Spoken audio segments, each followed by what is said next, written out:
E aí, pessoal do sétimo ano, tudo tranquilo com vocês? Estou aqui novamente, dessa vez para trazer a correção das atividades que foi enviada para vocês fazerem em casa, tranquilo? Nós vamos iniciar a nossa correção pelaquela nossa primeira atividade, aquela que foi enviada para você em PDF, para que você imprimisse e pudesse estar resolvendo as questões, beleza? Com o apoio da leitura de algumas páginas do livro, que foi pedido pelo professor. Então vamos lá, dando início à nossa correção, de acordo com o assunto estudado, olha só a página que você tinha que ler, de 98 a 106 aí do seu livro didático, né? Aí você ia ter que responder as questões abaixo, tá? Então olha só, a primeira é leia a poesia abaixo. A poesia diz o seguinte: quando o português chegou, debaixo de uma bruta chuva, vestiu o índio. Fosse uma manhã de sol, o índio teria despido o português, né? Uma poesia do escritor Oswald de Andrade. Agora, assinale a alternativa correta sobre a relação entre indígena e europeu a partir do contato inicial, né, galera? Então, a sua alternativa correta é a letra A, é aí que é essa que você vai marcar na sua atividade, que dizia o seguinte: apesar do contato inicial amistoso, rapidamente os portugueses estabeleceram uma relação de exploração, fato que marcou o futuro das relações entre o nativo brasileiro e o português, né, pessoal? Então, nós falamos também isso na nossa aula, né, que no início foi um contato, não teve violência, né, no primeiro contato, por conta da curiosidade que os povos tinham um com o outro, mas aí depois virou uma situação exploratória, partindo dos europeus. A segunda questão tratava sobre a escola indígena, o modelo de ensino indígena, né, que é diferente do nosso. Olha só, a educação do indígena é completamente diferente da nossa, né? Isso é verdade, né, pessoal? O indígena ele tem uma educação diferente da que a gente está tendo, correto? Nós vamos já entender por quê. Sobre esse tema, pesquise e aponte as diferenças existentes entre a sua forma de ser educado e a do indígena. Você teria que fazer essa pesquisa para responder e pontuar, né, essas diferenças. Por que você, aluno do sétimo ano, tem uma educação diferente do que o aluno do sétimo ano indígena, né? Com sugestões de resposta, eu trouxe aqui para vocês uma da seguinte forma: se tiver aí no seu material parecida com essa, está correto, tranquilo? Vamos lá. Durante muito tempo, a educação dos nativos era realizada por meio de experiências de vida que eram repassadas pelos mais velhos e experientes da aldeia, né, galera? O cacique é um exemplo disso. Não havia o formato de escola com conteúdos parecidos com a que utilizamos na cidade, essa escola nossa que a gente tá junto. Nos últimos anos, a LDB, né, o que é a LDB? É a Lei de Diretrizes e Bases de Educação. Essa lei ela passou a garantir a educação indígena, assegurando a valorização dos aspectos de sua identidade, né? Então eles têm acesso à educação, mas em contrapartida a sua etnia, a sua identidade cultural tem que ser totalmente preservada, né? Esses ensinamentos dentro de sala de aula, beleza? A terceira questão é leia o texto abaixo. Era um pequeno trecho da carta de Pero Vaz de Caminha, tá? Aquela carta é um dos primeiros documentos que nós temos que fala sobre a chegada, né, dos portugueses no Brasil. Dizia o seguinte: a feição deles é serem pardos, maneira de avermelhados, de bons rostos e bons narizes, bem feitos, andam nus, sem nenhuma cobertura, nem estima de cobrir ou de mostrar suas vergonhas, né? Então, a gente já entende que Pero Vaz de Caminha, nesse trecho, estava se referindo aos nativos encontrados aqui, aos índios, né? Dentre as alternativas abaixo, existe uma que explica por que o indígena não tinha vergonha de andar nu, né? Por que o indígena não tinha vergonha de andar nu? Aí você tem que analisar a questão e marcar a correta. A questão correta, o seu gabarito aí é a letra C, tá? Que diz o seguinte: eles desconheciam o artefato do vestuário e não sentiam necessidade de se cobrir, o que é a realidade, né? Vamos lá. A quarta questão dizia o seguinte: de acordo com o que aprendemos, o indígena foi aos poucos sofrendo com as consequências do contato com o branco europeu, o português, né? Aponte 3 consequências desse contato que você julgue positivas e negativas tanto para o branco quanto para o indígena, tá? Vamos lá. A que eu coloquei foi essa aqui. Leia a sua aí e veja se está parecida com as que eu coloquei. Tranquilo? Vamos lá. Positivas. A utilização da medicina moderna, o conhecimento de novas técnicas de produção e o conhecimento da língua portuguesa. Tranquilo? E como negativas, eu pontuei as seguintes: o desaparecimento da língua original, a falta de interesse em resgatar seus valores culturais e a perda gradativa de suas terras, tá, pessoal? Então, esses foram os fatores que eu coloquei. Confirme se o seu aí está parecido, tá? Quinta questão. De acordo com seu conhecimento de mundo, por que a legalização das terras onde vivem as nações indígenas são tão demoradas e difíceis, né? Aí você vai ter que fazer uma pesquisa e responder essa questão aí, o porquê que essa legalização se dá dessa forma tão demorada, tá? Olha só a resposta que eu coloquei aqui no meu. Muitas vezes a legalização das terras que deveriam ser dos indígenas é impedida devido aos interesses particulares de grandes latifundiários, garimpeiros, seringueiros e etc. Tá? A maioria das terras são altamente produtivas, compostas de diversas riquezas, sendo dessa forma objeto de interesse. Lembra, nós também falamos sobre isso nas nossas aulas, tá, pessoal? Então, galera, agora que nós já finalizamos a correção da nossa atividade em PDF, nós vamos dar continuidade agora no livro, certo? As questões aí que você tem aí no seu cronograma, tá? Que foi enviado aí para sua casa. É só checar o seu cronograma de geografia. A primeira a página que nós vamos iniciar a correção é lá na página 112, tá? Ainda nesse assunto sobre os indígenas. A primeira questão na página 112, ela diz o seguinte: mesmo que não percebamos a influência da cultura indígena no nosso dia a dia, é muito grande sobre esse tema sítio. A letra A lhe pediu para você fazer o seguinte: você tinha que citar 3 influências indígenas da nossa culinária, certo? Eu coloquei essas aqui: açaí, tapioca e mandioca. Letra B: 10 palavras originárias de línguas indígenas que fazem parte do nosso dia a dia, né? Essa aí você iria ter que fazer uma leve pesquisa para conseguir responder.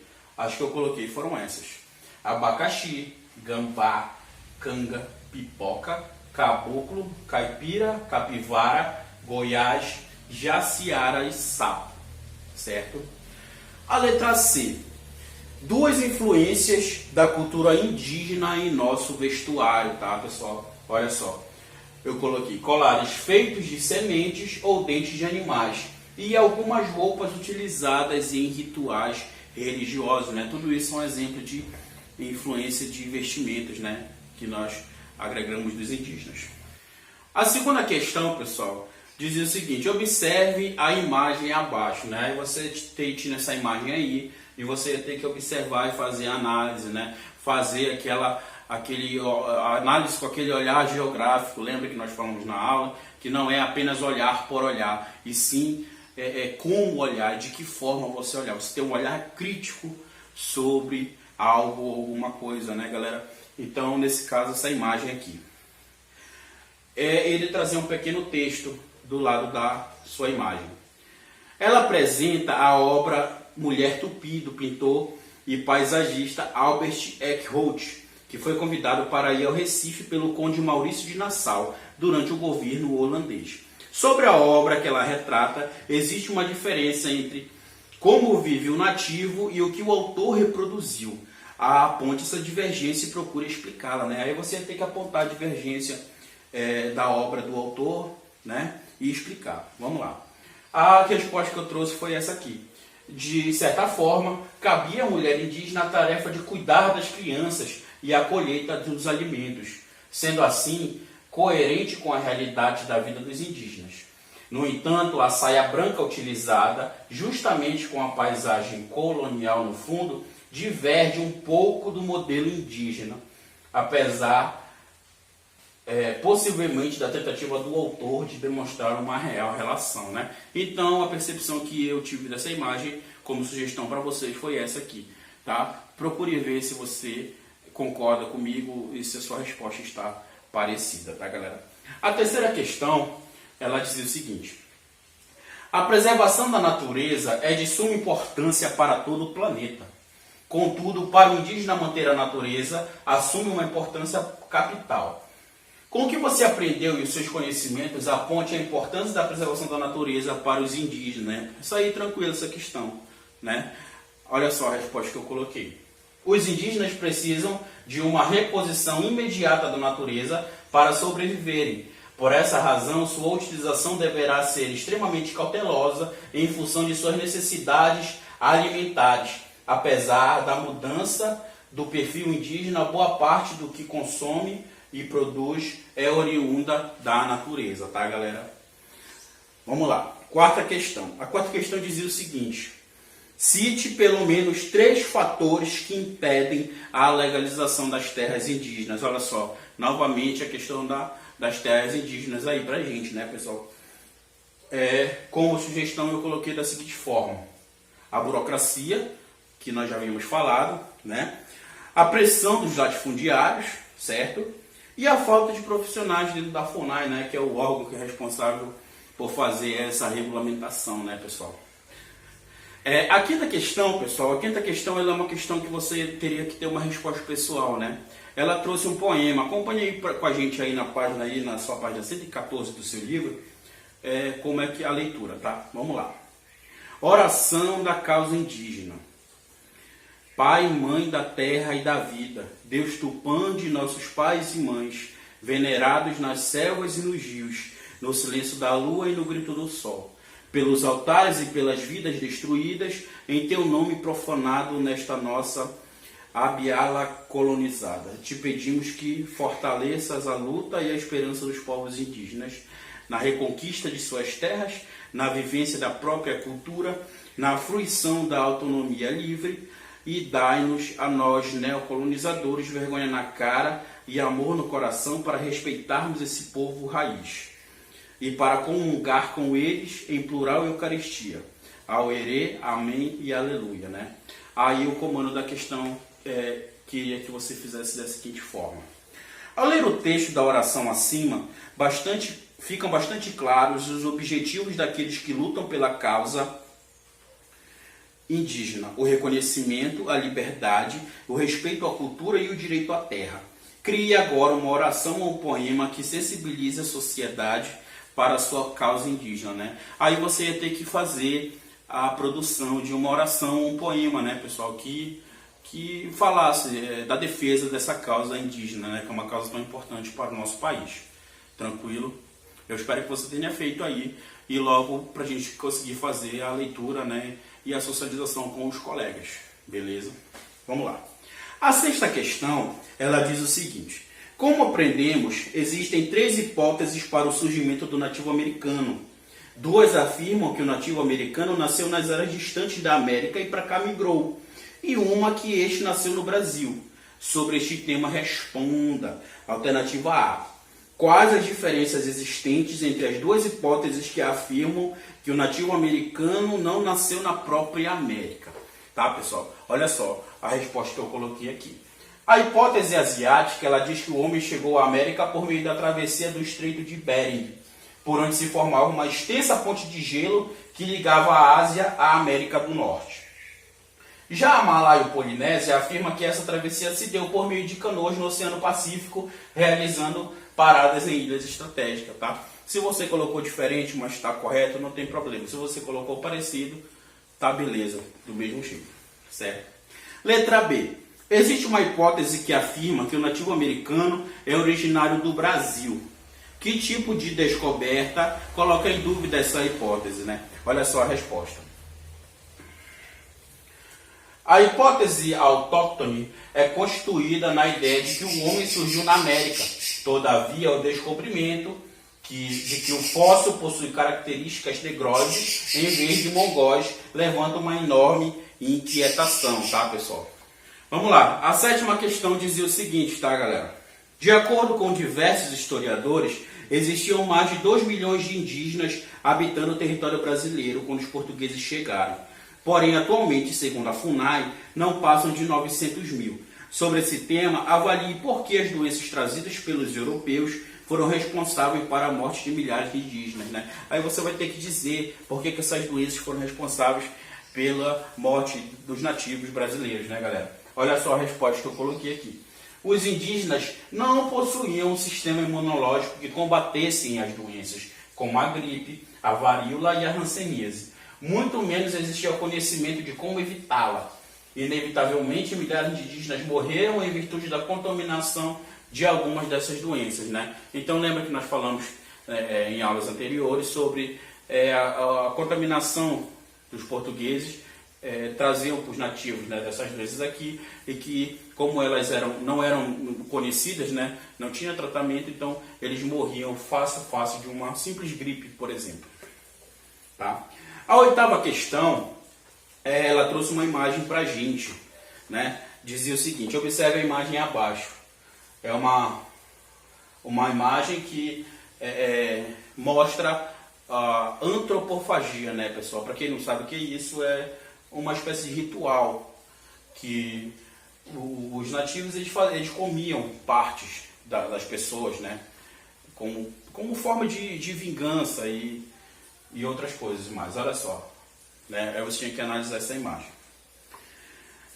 Aí dizia o seguinte: ela é a representação de um ritual de antropofagia, que, segundo o aventureiro alemão Hans Staden, antropofagia é o ato de consumir uma parte ou várias partes da totalidade do ser humano. Essa prática escandalizou e assustou o indivíduo civilizado europeu, os portugueses, né?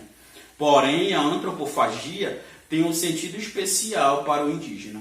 Com a orientação dos seus professores de História e Geografia, pesquise e descreva o ritual, significado antropofagia para os indígenas. Aí você ia ter que fazer a pesquisa, né, do que significa isso e responder essa questão aí. Olha só o que eu coloquei.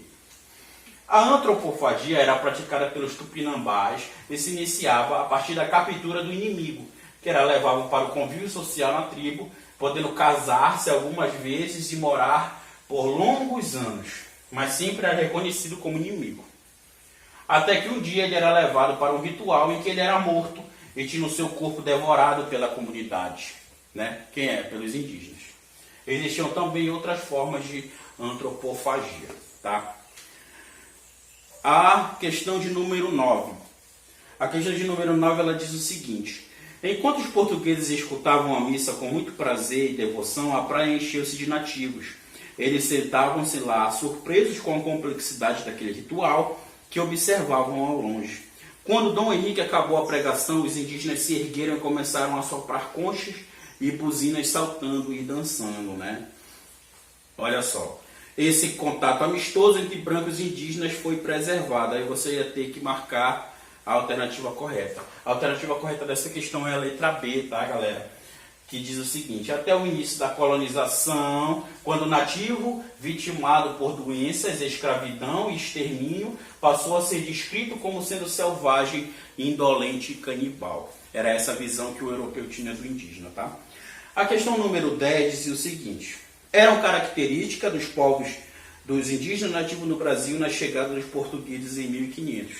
Tá? A resposta correta aí é a letra A. A obtenção de recursos baseados na coleta, na caça e na agricultura. Beleza?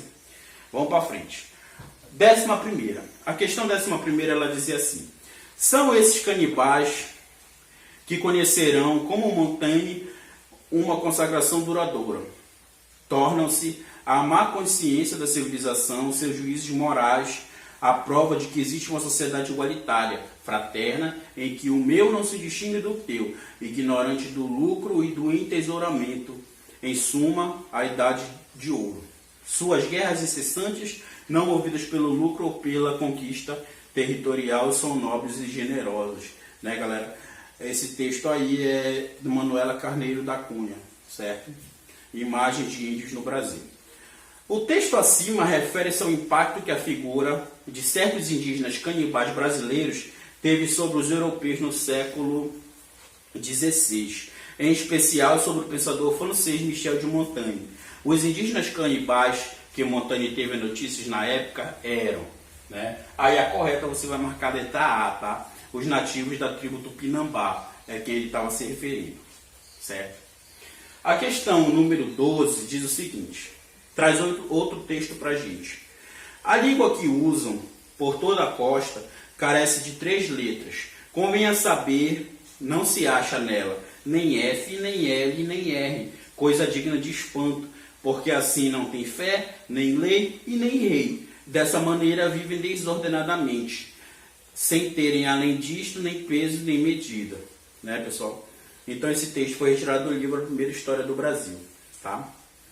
A observação do cronista português Pedro de Magalhães Gandalf, em 1576, sobre a ausência das letras F, L e R na língua mencionada demonstra A, tá? A resposta correta da 12ª questão é a letra B de dado, tá? Que diz o seguinte: incompreensão dos valores socioculturais dos indígenas pelos portugueses, tranquilo?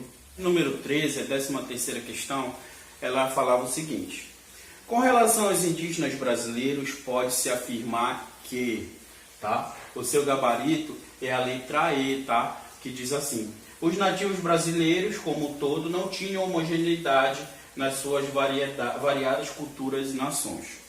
Beleza? Vamos lá. A questão 14ª, ela trazia um texto para você. Acompanhe aí comigo o texto. Os primitivos habitantes do Brasil foram vítimas do processo colonizador. O europeu, com visão de mundo, calcado em preconceito, menosprezou o indígena e sua cultura. Ao acreditar nos viajantes e missionários a partir de meados do século XVI, há um decréscimo da população indígena que se agrava nos séculos seguintes. Os fatores que mais contribuíram para o citado decréscimo foram, tá? A sua questão correta aí nessa 14ª, ela é a letra E, tá? A letra E que fala assim: as epidemias introduzidas pelo invasor europeu e a escravidão dos indígenas. Lembra? Nós falamos isso nas nossas aulas. Tranquilo? A nossa 15ª questão, ela fala assim: sobre a organização econômica, social e política das comunidades indígenas brasileiras no período inicial da conquista do território pelos portugueses, é correto afirmar que aí você tinha 4 assertivas que você iria julgá-las corretas ou incorretas, tá, pessoal? Acompanhe comigo aí no seu livro a leitura das assertivas. A primeira: os nativos viviam em regime de comunidade primitiva, em que a terra era de propriedade privada dos casais e os instrumentos de trabalho eram de propriedade coletiva. Essa questão está errada, né, pessoal? Né? A configuração indígena não se dava dessa forma, beleza? Assertiva número 2. A divisão das tarefas era por sexo. As mulheres cozinhavam, cuidavam das crianças, plantavam e colhiam. Os homens participavam de atividades guerreiras, da caça, da pesca e da derrubada da floresta para fazer lavoura, né? Então essa questão assertiva número 2 aí, você pode marcar que ela está certa, né? De acordo com o que nós vimos nos nossos assuntos. A número 3. A sociedade era organizada em classes sociais, sendo o excedente da produção controlado pelos chefes das aldeias responsáveis pela distribuição dos bens entre os indígenas, né? Essa questão ela é errada, né, galera? A configuração social indígena não se dava dessa forma em classes, não é? A gente viu isso. Vamos lá. E a nossa 4ª e última assertiva: os indígenas brasileiros não praticavam o comércio, né? Correto. Pois tudo que eles produziam destinavam-se à subsistência, realizando apenas trocas rituais de presentes, né, pessoal? Então tá aí, essa aí também está correta.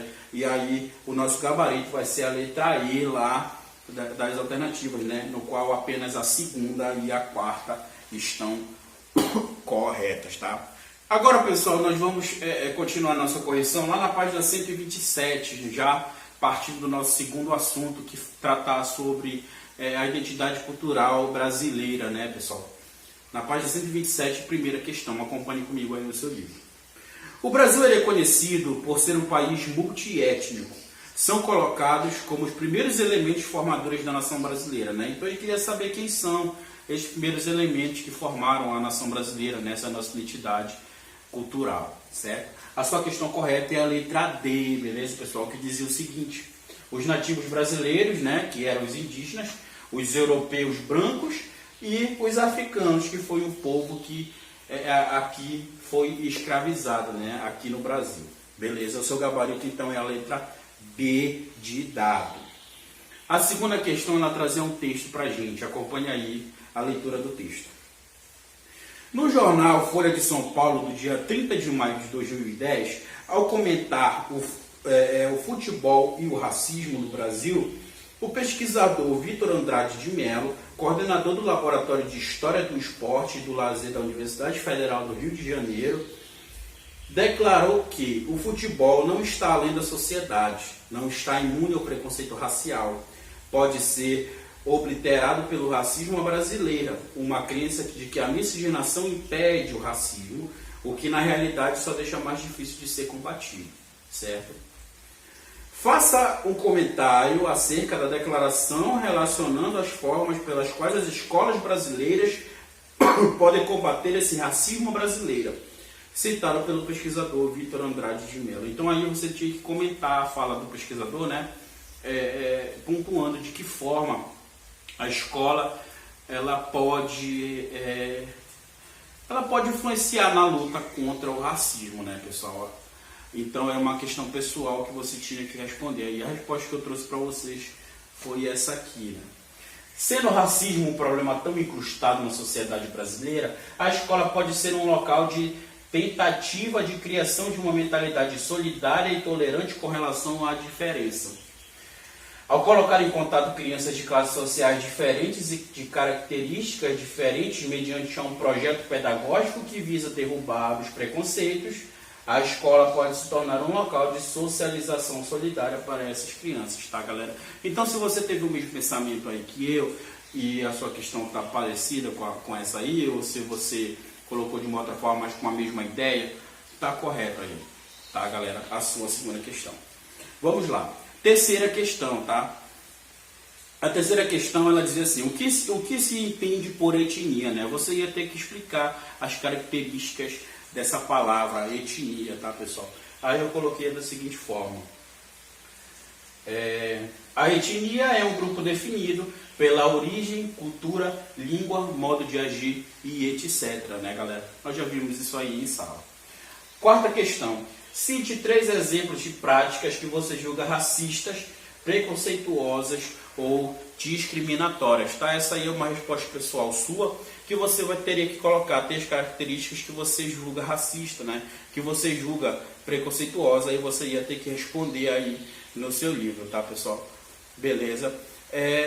Aqui a gente finaliza a correção das nossas atividades dessa primeira parte, né, da nossa quarentena, essa primeira quinzena de aulas, certo? Novamente reforçando aqui para vocês, para que fiquem em casa, que saiam somente se necessário, tomem sempre os cuidados de higiene, que aí a gente está sendo aconselhados, né? Lavem as mãos, se você precisar sair, use máscara, leve seu álcool em gel no bolso, tranquilo, para que assim a gente possa passar mais rapidamente por toda essa dificuldade e que possamos logo mais estarmos juntos em sala de aula. Beleza? Muito obrigado.